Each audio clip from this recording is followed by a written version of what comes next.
मैं सबसे पहले पंचनद शोध संस्थान के समस्त प्रबुद्ध विद्वानों को प्रणाम करता हूं कि आज बहुत अच्छा दिन आप लोगों ने चुना है और मेरा बड़ा सौभाग्य है क्योंकि मैं योग के क्षेत्र से ही जो है काम किया है मैंने हरियाणा सरकार में और यूनिवर्सिटी में भी अपनी सेवाएं मैं दे रहा हूं निःशुल्क रूप से। तो मैं ये आपको बताना चाहूँगा कि हरियाणा सरकार ने जब पॉलिसी बनाई 75 में योग की, तो प्रदेश का पहला योग टीचर में 77 में मैंने ज्वाइन कर लिया था। उस समय योग कोई आज का योग नहीं था, और क्योंकि उसमें ना तो योग सब्जेक्ट था, ना खेलों में था, ना हेल्थ के अंदर था। योग के जो डिफरेंट आयाम हैं वो बहुत बाद में अभी कोई 15-20 साल से आए हैं। तो मैंने जब 79 में पहली बार ज्वाइन किया तो मैंने योग का परिचय देने में ही बड़ी मुश्किल आती थी। आज हम सभी जानते हैं कि योग जन जन तक एक आंदोलन का रूप ले चुका है, लेकिन शुरुआती सालों में जब मैंने अपना करियर स्टार्ट किया तो मुझे बहुत कठिनाई आती थी कपालभाति को एक्सप्लेन करने में। सुन, कोई जानता ही नहीं था, कोई समझता ही नहीं था, योग को ही नहीं जानते थे लोग उस समय। बहुत मुश्किल होता था हमारे लिए काम करना। तो धीरे धीरे ये सारा होता चला गया, और आप सभी जानते हैं कि ये हमारा जो अंतर्राष्ट्रीय योग दिवस मनाने का सिलसिला 2014 में हमारे आदरणीय प्रधानमंत्री जी नरेंद्र मोदी जी ने यूएनओ के अंदर जब प्रस्ताव रखा, तो आप सभी जानते हैं कि किस प्रकार पूरी दुनिया ने एक देश की संस्कृति को अडॉप्ट करने के लिए उसके जो अच्छे गुणों को अपने देश के अंदर, पब्लिक के अंदर लाने के लिए जो प्रयास किए, वो सारी दुनिया में शायद एक बहुत बड़ी मिसाल है कि यूएनओ के प्रस्ताव के बाद 178 कंट्रीज ने विद इन 3 मंथ्स योग को वहां अपने देश में एक इंटरनेशनल योग डे के रूप में मनाने का जो अभियान शुरू हुआ, वो एक पूरे हमारे देश के लिए एक बहुत गौरव की बात थी। हमारी संस्कृति और धरोहर जो है, जो हमारे ऋषि मुनियों का ज्ञान है, जो पुस्तकों में बंद हो चुका था और मृत प्राय हो चुका था, उसको दुनिया के प्लेटफॉर्म पर एक बहुत बड़ा स्थान मिला है। तो मैं प्रधानमंत्री जी का अत्यंत, क्योंकि मेरा योग विषय रहा है, मैं तहे दिल से उनका आभार प्रकट करता हूं हर बार जब ये अंतर्राष्ट्रीय योग दिवस मनाया जाता है। तो उनकी बदौलत है कि हम ये शुभ दिवस मना रहे हैं, क्योंकि ये हमारी देश की धरोहर है और हमें बड़ा अभिमान है अपनी इस धरोहर के ऊपर। और आज जनमानस की योग आवश्यकता बन चुका है। ये सब बातें आप सभी जानते हैं, मेरे को ज़्यादा ये बताने की आवश्यकता नहीं है, लेकिन मैं इतना जरूर देखा हूं कि मैंने जीरो से और आज पूरा पॉपुलरिटी के पीक पर आए हुए इस अभियान से जुड़ने का मेरे को सौभाग्य रहा है।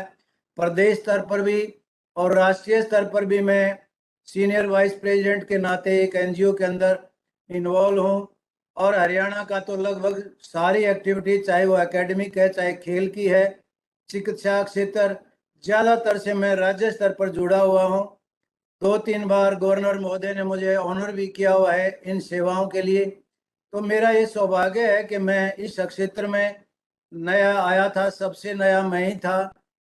और जब मैंने यहाँ ज्वाइन किया तो उसकी स्थिति आप समझ सकते हैं उन दिनों में क्या हालात थे। आज हम कपालभाति नहीं, योग के सारे आयाम को बहुत अच्छे से समझते हैं, चाहे वो चिकित्सा जगत में है, चाहे खेल जगत में है, चाहे वो शिक्षा जगत में है। तो ये सारे आयाम योग के आज पूर्ण रूप से विकसित हैं। हमारे विश्वविद्यालय में भी तनेजा साहब और नेहरा साहब जानते हैं किस प्रकार हमने संघर्ष करके इस विश्वविद्यालय में योग का ये कार्यक्रम संचालित किया। और हमारे प्रदेश की 10-12 स्टेट यूनिवर्सिटीज के अंदर इस समय योग के डिग्री डिप्लोमा कोर्सेज चल रहे हैं। आयुष विभाग के अंदर हर डिस्ट्रिक्ट के अंदर योग के स्पेशलिस्ट की अपॉइंटमेंट हुई है। खेल विभाग ने अभी पिछले 3 महीने पहले, हरियाणा सरकार ने तो 93 में खेल डिक्लेयर कर दिया था इसको, और भारत सरकार ने पिछले नवंबर में खेलों की सूची में डाल करके हमारे बहुत बड़े जो वर्ग था, जो योग में इच्छा रखता था, योग में एक्सपर्टाइज चाहता था और योग में आगे बढ़ना चाहता था, उनको एक बहुत बड़ा प्लेटफॉर्म दिया है। तो इस प्रकार के आयाम हमारे देश में चल रहे हैं। जहां तक चिकित्सा की बात है, हम चिकित्सा के अंदर क्यों आए हैं, और देखिए क्या हुआ है कि कोविड-19 केवल एक त्रासदी नहीं है, हमारे लिए एक लेसन भी है कि जब वायरस डेवलप होते हैं तो वायरसेज आप सब जानते हैं, वायरस अचानक तो नहीं बनता। अचानक ये वायरस हमेशा एनवायरनमेंट के अंदर प्रेजेंट है। हर समय हम हजारों प्रकार के वायरसेस को फेस कर रहे हैं एनवायरनमेंट के अंदर, और कोरोना भी कोई नया नहीं है। मैंने तो ये सुना है, पढ़ा है कि ये भी सैकड़ों वर्ष पुराना वायरस है, और जिसकी जो कोविड-19 जो प्रजाति है, ये रिसेंटली बड़ी जो है पलंप रही है, बड़ा फैल रही है ये, और इसने बड़ा घातक प्रहार मानवता के ऊपर किया है। पूरी दुनिया की मानवता को घरों में बंद रखने के लिए विवश कर दिया, और हमारा जो इकोनॉमिक सिस्टम है वो चरमरा गया है। शैक्षणिक संस्थाएं सब बंद हो गई हैं, कामकाज बंद हो गए हैं। बहुत बुरा प्रभाव इस कोविड-19 को कारण मानवता झेल रही है, यह सब जानते हैं, क्योंकि हम 1.25 सालों से घरों में बंद हैं। अब जहाँ तक योग के जो चिकित्सीय पक्ष की बात है, योग केवल डायरेक्ट चिकित्सा नहीं है। योग के अंदर क्या है, कुछ जो हमारे जो लंबी व्याधियां हैं, जो जीर्ण रोग हैं, जो बहुत लंबे समय से किसी न किसी कारण से चले आ रहे हैं, चाहे वो जेनेटिक हैं और चाहे वो किसी और प्रकार के हैं, वो लंबे समय से चले आ रहे हैं, और उनका कोई निदान किसी और पैथी में नहीं है। आयुर्वेद भी उसको बहुत कम ट्रीट कर पा रहा है। जैसे मान लिया आपके गर्दन में दर्द रहता है, इस प्रकार की व्याधियां, जो शारीरिक व्याधियां, वो योग के द्वारा संभव हुई है। डायबिटीज के ऊपर भी बहुत अच्छा प्रभाव पड़ा है। ये क्यूरेटिव एस्पेक्ट बहुत लिमिटेड है। योग का जो सबसे बड़ा प्रभाव मैंने देखा है वो है बचावात्मक, यानी कि प्रिवेंटिव मेडिसिन के रूप में आप इसको जान सकते हैं। तो कोविड-19 के जो प्रभाव हमारे समाज, देश और परिवारों पर पड़े हैं, उसमें मैंने एक चीज नोट की है, बहुत सारे लोगों से मैं फीडबैक भी लिया इस बारे में, कि जो लोग नियमित रूप से योग अभ्यास करते रहे हैं वो बहुत कम प्रभावित हुए हैं इससे, और जो प्रभावित हुए हैं कि वो जल्दी रिकवर भी हो गए हैं, ऐसा इसके अंदर मैंने नोट किया है। क्योंकि योग ने हमारे इम्यून सिस्टम को इम्प्रूव किया है, और हम इम्यून सिस्टम को इम्प्रूव करने के लिए इसका अधिक अभ्यास करते रहे हैं। तो हमारे प्रधानमंत्री जी भी ये कहते हैं कि भाई जब कोई व्यक्ति बीमार होता है तो बहुत सारी पैथियां हैं इलाज के लिए, लेकिन बचाने के लिए कौन सी पैथीज हैं, तो उसमें सबसे नंबर 1 पे योग की ही श्रेणी उन्होंने काउंट की है। और उन्होंने स्वयं, मैं एक सेमिनार में सुन रहा था, उन्हें जो देश का जो हमारा हेल्थ सिस्टम का बजट है, उसके बजट को 60% प्रिवेंटिव एस्पेक्ट के ऊपर खर्च करने का एक योजना बनाने का आदेश 2 साल पहले दिया हुआ है। और उसका प्रभाव हम देख रहे हैं कि पूरे देश में जो वेलनेस सेंटर्स एस्टेब्लिश किए जा रहे हैं, जो शायद आप सब के लिए नए हैं। वेलनेस सेंटर के अंदर मुख्य रूप से योग के जो बचावात्मक कार्य हैं वो संचालित होते हैं, और जो हमारी जीर्ण व्याधियां, शारीरिक व्याधियां, उनका उपचार भी होता है। लेकिन आज जो हम शारीरिक व्याधियां देख रहे हैं, आने वाले समय में ऐसा लग रहा है कि मानसिक बीमारियां बहुत ज्यादा बढ़ने वाली हैं। मानसिक, जिसको आदि बोलते हैं, आदि बहुत ज्यादा बढ़ने वाली हैं, और उनका उपचार बहुत ही कठिन है। किसी भी पैथी में बहुत सक्षम उपचार उनका नहीं है। तो जो इस प्रकार की मानसिक जो व्याधियां आगे आएंगी, उनमें भी योग ही कारगर सिद्ध होगा। और क्योंकि हम बहुत सालों से देख रहे हैं कि हमारी जीवन शैली में जो विकृति आई है, उसके कारण हम बहुत सारी लाइफस्टाइल डिसऑर्डर्स को फेस कर रहे हैं। जैसे हमारा डायबिटीज है, अल्सर है, अस्थमा है, ये सब कोई वैसे रोग नहीं है, किसी वायरस के कारण नहीं है, ये हमारे लाइफस्टाइल में आई विकृति का परिणाम है। तो मानव के लिए एक संदेश भी है कोरोना 19 का आना, कि हमने अपनी जीवन शैली को भुला दिया। और जब योग इंटरनेशनल डे पर जो मनाने का जो कार्यक्रम यूएनओ में चल रहा था, उसी समय प्रधानमंत्री जी ने एक बात और कही थी कि पर्यावरण को सुरक्षित रखने के लिए भी योग का बहुत बड़ा महत्व है। क्योंकि हम संदेश देते हैं कि जब तक हम प्रकृति के नजदीक हैं, जब तक प्रकृति के साथ हम मिले जुले हुए हैं, तब तक रोगी होने के बहुत ही कम चांसेस हैं। और ऐसे वातावरण में जो मनुष्य प्राणी रहते हैं वो बहुत ही कम बीमार होते हैं। जैसे जंगलों में प्राणी, उनके कौन से हॉस्पिटल्स हैं? हमारे यहाँ बहुत हॉस्पिटल खुलते जा रहे हैं और फिर भी रोगों की संख्या भी बढ़ती जा रही है। तो योग का यहाँ मैं एस्पेक्ट ये बताना चाहूंगा कि योग का सबसे बड़ा जो इफेक्ट है वो प्रिवेंटिव है।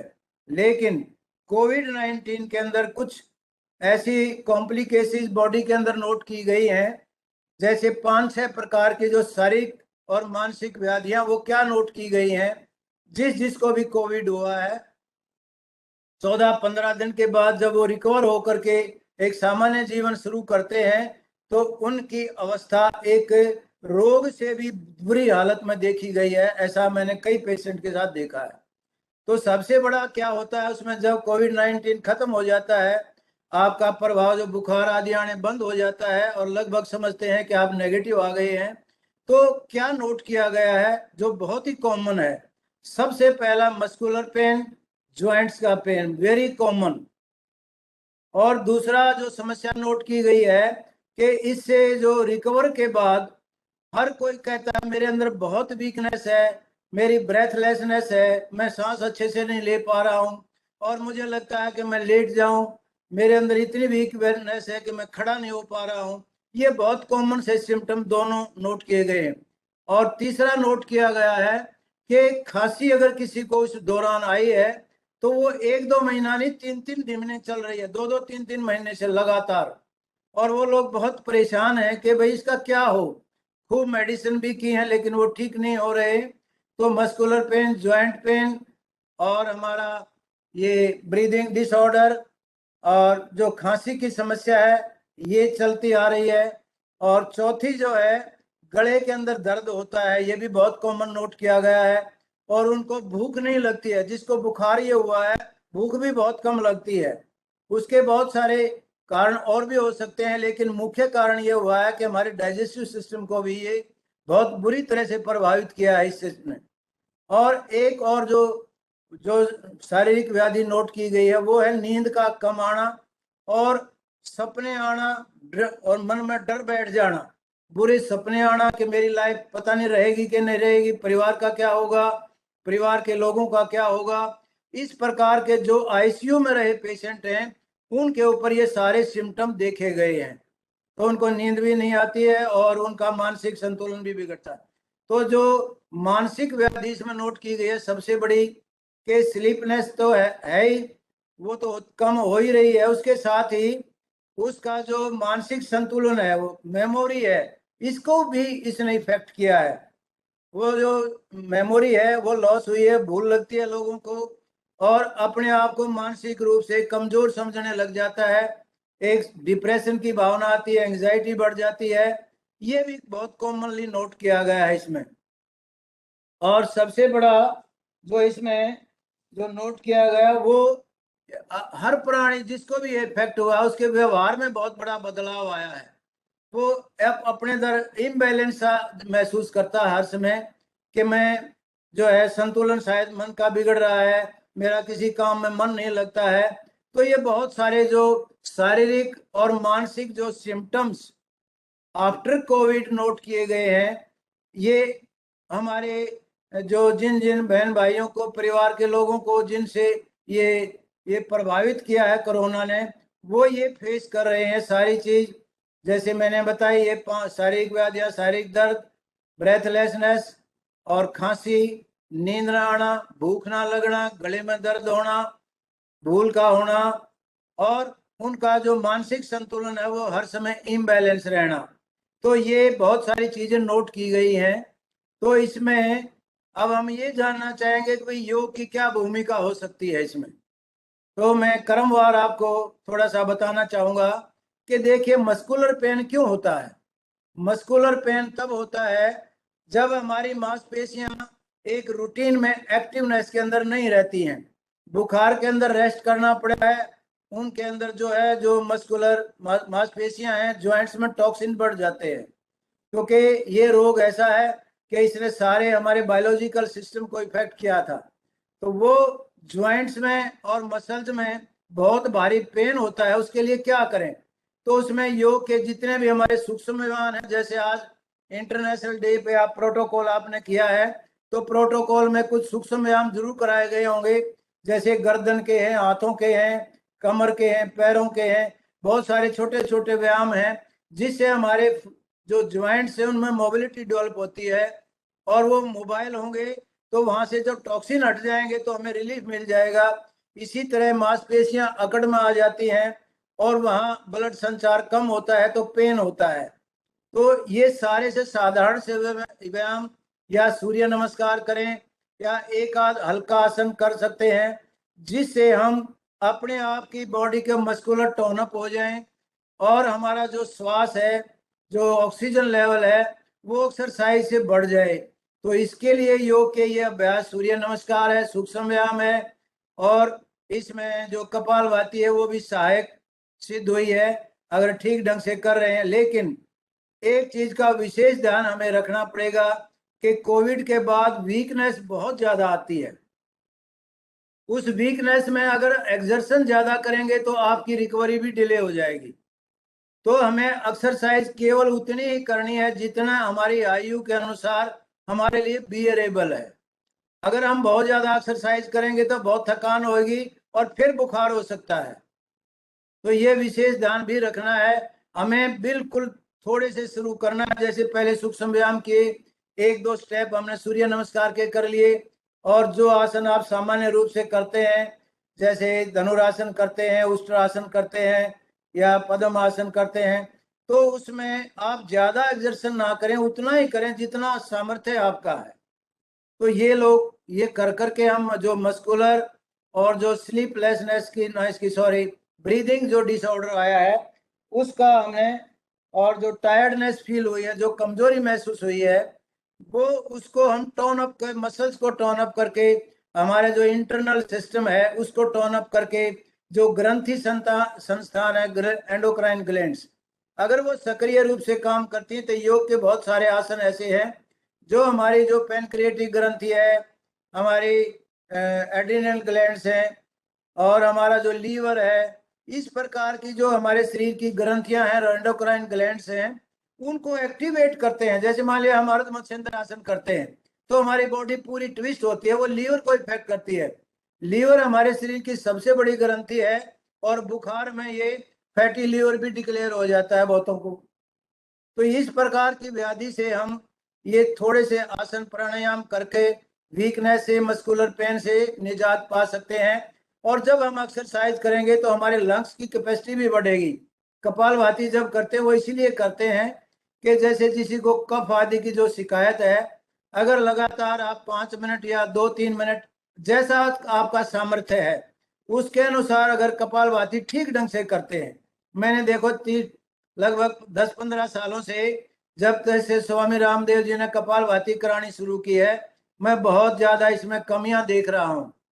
लोग कपालभाति को प्राणायाम मान करके गलत ढंग से करते हैं और इसके दुष्परिणाम भुगत रहे हैं, ये मैंने बहुत लोगों पे देखा हुआ है।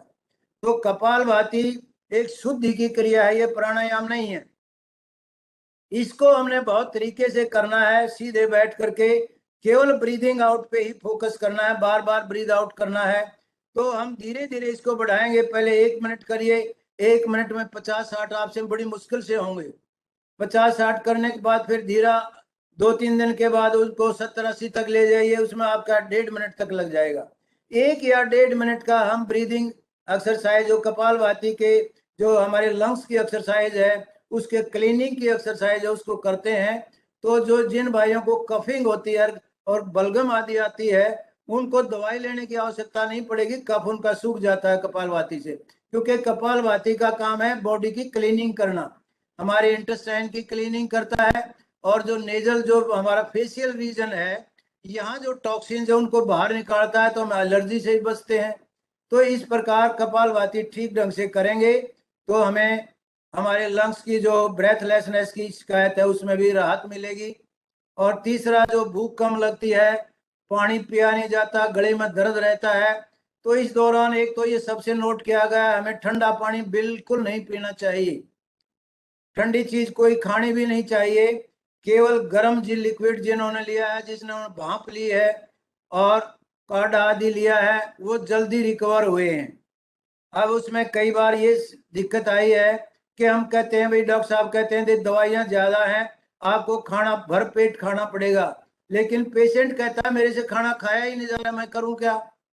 तो उस अवस्था में ये नोट किया गया है सॉलिड फूड के कंपैरिजन में, यदि आप लिक्विड फूड लें फुल ऑफ न्यूट्रिशियस जो कंटेंट्स हैं उनको भरपूर मात्रा में लें, जैसे लिक्विड जूस लें, और वो ठंडे नहीं होने चाहिए, ताजे होने चाहिए, और काढ़ा बना करके जैसे पीते हैं उसमें नींबू शहद आदि मिला करके, जिन्होंने किया उनकी रिकवरी ज्यादा जल्दी हुई है, ये नोट किया गया है। और मेरे कई जानकार हैं उन्होंने ऐसा किया है।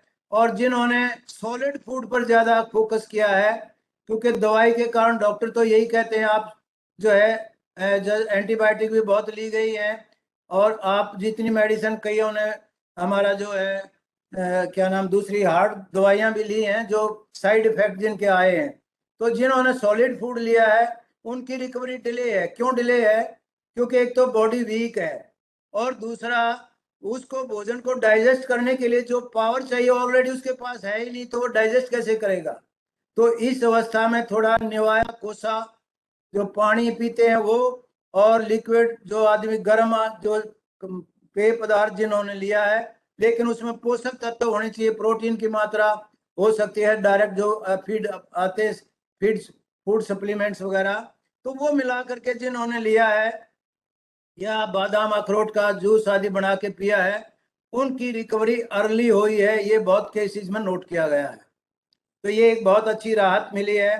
और हमारा जो अगला जो समस्या आई है नींद का ना आना, नींद का ना आना भी इसका यही कारण है कि ना तो शरीर को पोषक तत्व मिल रहा है, ना हमारी ऑक्सीजन पूरी ब्लड जो हमारे सेल लेवल तक जा पा रही है, क्योंकि इसमें ऑक्सीजन का लेवल डाउन जाता है। ऑक्सीजन का लेवल जब सेल लेवल पर नहीं जाएगा तो हमारा जो मेटाबॉलिज्म है वो काम नहीं करेगा बिल्कुल भी। तो मेटाबॉलिज्म काम नहीं करेगा तो आपको भूख लगेगी ही नहीं, भूख नहीं लगेगी तो आप खाना खाने की इच्छा नहीं होगी, आप कहेंगे जबरदस्ती खाओ ये खाओ। तो उससे बहुत हमारा डाइजेस्टिव डिसऑर्डर आया है, क्योंकि जो भोजन डाइजेस्ट नहीं होगा वो और समस्या पैदा करेगा, वायु। तो इस प्रकार का ध्यान भी हमें रखना है कि हमें जब तक आप पूरी तरह से रिकवर नहीं हो जाएं तब तक लिक्विड फूड लें, दाल सब्जी का सूप बना करके लें, वो ज्यादा यूजफुल पाया गया है इंस्टेड ऑफ सॉलिड फूड्स। जैसे रोटी और दाल चपाती वगैरह लेते हैं, चावल लेते हैं, इनके कंपैरिजन में उबली हुई सब्जियां और ताजे फल सीमित मात्रा में लेते हैं। जितनी भूख है आप उतना लेते हैं तो निश्चित रूप से भूख बढ़ती है, आपकी भूख भूख अच्छी आएगी। जब सेल को पोषक तत्व मिलेंगे तो आपको नींद भी अच्छी आएगी। रही बात डरावने जो मानसिक स्तर पर जो समस्याएं हैं उनमें योग कैसे सहायक है, मेरा ऐसा मानना है कि योग जो है शारीरिक जो समस्याओं के निदान से ज्यादा मानसिक समस्याओं के निदान में ज्यादा यूजफुल पाया गया है। मैंने जितने सालों में ये नोट किया है कि मानसिक जो समस्याएं हैं वो ज्यादा हैं, और आने वाले टाइम में इनकी संख्या और बढ़ती जा रही है। हम ये ना मानिए कि शारीरिक व्याधियां जैसे कुछ भी हो गया वायरस से है, बैक्टीरिया से है, या किसी माल फंक्शनिंग से है, टॉक्सिन बढ़ने से हुई है। उसके साथ एक और समस्या भी तो है जो आज एंजाइटी है, डिप्रेशन है, स्ट्रेस है, ये बहुत बड़ी बीमारियां हैं, और ये हमारी जो शारीरिक व्याधियां उनकी जड़ हैं।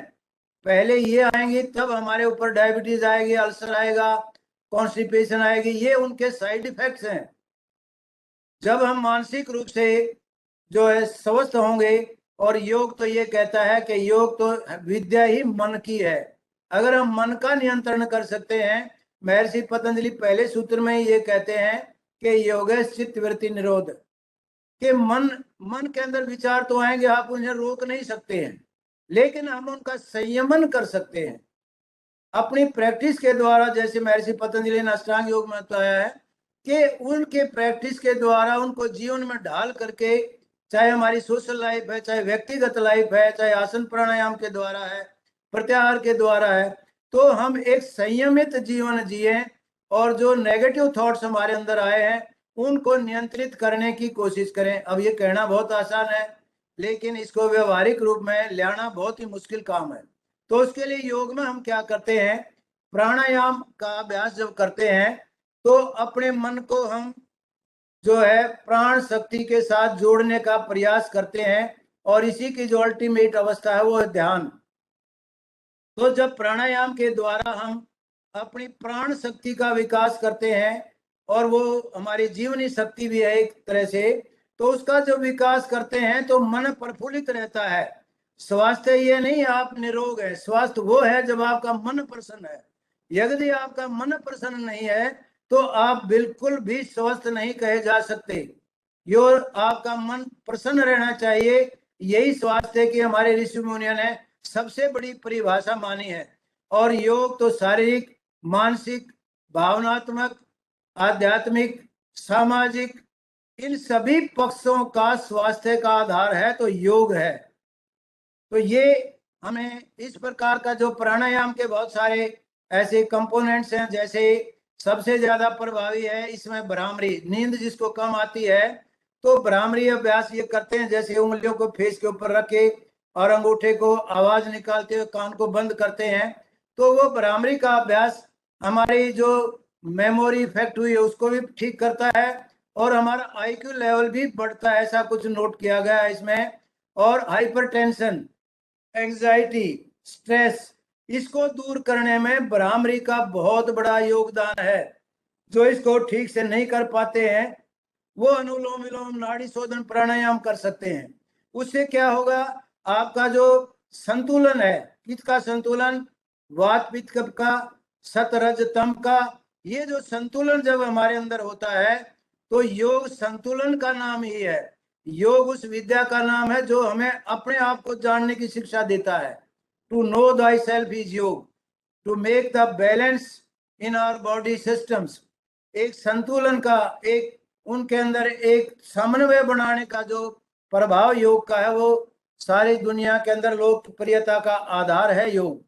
तो इस प्रकार हम जो शारीरिक और मानसिक व्याधियां हैं इनमें योग के कई अभ्यास, अनुलोम विलोम करें और भ्रामरी का अभ्यास करें, धीरे धीरे करें, ज्यादा मत करें, और शवासन का अभ्यास करें। अगर शवासन का अभ्यास करते हैं तो देखिए ऑक्सीजन इनटेक अपने आप बढ़ेगी आपकी, क्योंकि हम उसमें एक्सर्शन नहीं कर रहे हैं, केवल उतना ही एनर्जी हमारी यूज हो रही है जितनी बेसल मेटाबॉलिज्म के लिए चाहिए। तो वो ऊर्जा जो एक्स्ट्रा हमारी है उसको हम संचय कर लें, उसको रोक सकें, तो हमारा जो जो शरीर का जो बायोलॉजिकल फंक्शनिंग है, सारे चाहे कोई भी फंक्शन है, डाइजेस्टिव है, रेस्पिरेटरी है, हमारा ब्लड सर्कुलेटरी है, और हमारा जो ब्रेन सिस्टम है, जो हमारा न्यूरॉन्स काम करते हैं, ये सारे सिस्टम इन ऑर्डर काम करते हैं, और सबसे अधिक जो हमारी एंडोक्राइन ग्लैंड्स है वो इफेक्ट होती हैं। तो जब ये ग्रंथि संस्थान और सारे हमारे बॉडी के जो फिजियोलॉजिकल फंक्शंस हैं, जब ये एट एक समय अवस्था में होते हैं तो हमारा मन प्रसन्न होता है, और जब मन प्रसन्न होता है तो ग्रंथियां भी खुलती हैं, हमारे भाव भी अच्छे होते हैं, नकारात्मकता निकल जाती है। जब आपकी नेगेटिविटी आप छोड़ने जाएंगे, क्योंकि हम स्वयं स्थित हो जाएंगे। स्वास्थ्य का अर्थ है स्वयं स्थित होना। स्वयं स्थित कैसे होंगे, जब अपने मन को प्राण शक्ति के ऊपर हम फोकस कर पाएंगे, उसको संयमित कर पाएंगे, क्योंकि मन भटकता रहता है, हम एक्सरसाइज करते रहते हैं तो कोई बेनिफिट उनका नहीं हो पाता है। इसलिए हमें ये विशेष ध्यान करना चाहिए कि योग करते समय हम कहते हैं, व्यायाम में और योग में मूल अंतर यही है कि किसी भी व्यायाम के अंदर हमारा टारगेट आउटसाइड होता है, लेकिन योग का जब अभ्यास करते हैं हम बार बार कहते हैं अपने मन को जहां प्रभाव पड़ रहा है वहां टिकाइए, प्राण शक्ति के साथ जुड़िए, सांस को अब छोड़िए, अब सांस लीजिए। तो इसके साथ हम मन की साधना करते हैं, मन को संयमित करते हैं, ताकि हमारे अंदर नेगेटिव थॉट्स ना आए और हमारा जीवन के प्रति पॉजिटिव दृष्टिकोण बने। तो इस प्रकार का हमारा जो योग अभ्यास है ये प्रिवेंटिव के साथ साथ क्यूरेटिव भी बहुत कारगर हुआ है कोरोना के टाइम में। और क्योंकि बाकी एक्टिविटी हो नहीं पाई, और मैं आपको प्रसन्नता के साथ ये बताना चाह रहा हूं कि देश ने पहली बार माना है कि योग एक ऐसी कला है, एक ऐसी जीवन शैली है जिसको बहुत सारे लोगों का जीवन बचाया है, और रिहेबिलिटेशन में भी सबसे कारगर कोई सिस्टम आज कामयाब है तो ओनली योग है। और खेलों के अंदर भी क्या किया है कि सारे खेल आज बंद है हमारे, लेकिन योग की नेशनल चैंपियनशिप अभी मार्च में हमने कराई है। तो ये योग की एक्टिविटी रुकी नहीं है, क्योंकि योग का बहुआयामी पक्ष है जो हमारे स्वास्थ्य के लिए भी है, हमारे कैरियर के लिए भी है, और हमारी दूसरी एक्टिविटीज के लिए हमें सहायक है।